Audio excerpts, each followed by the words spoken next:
Hey guys, our example website siteworkings.com got a bit complicated and now it has too much plugins. All of them have some settings and we would like to reset it and show you, by the way, how to reset your website without removing your full installation and reinstalling it on your hosting. For this purpose we are going to use WP Reset plugin.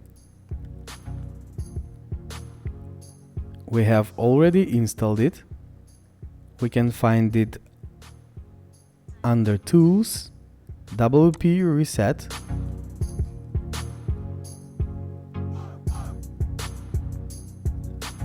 We want to reactivate the current theme 2019, reactivate WP Reset plugin, and we don't want to reactivate all currently active plugins.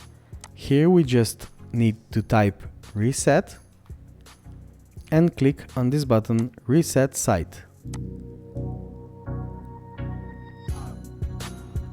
Here it is.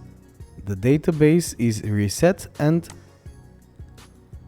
all the plugins are installed but not activated except WP Reset.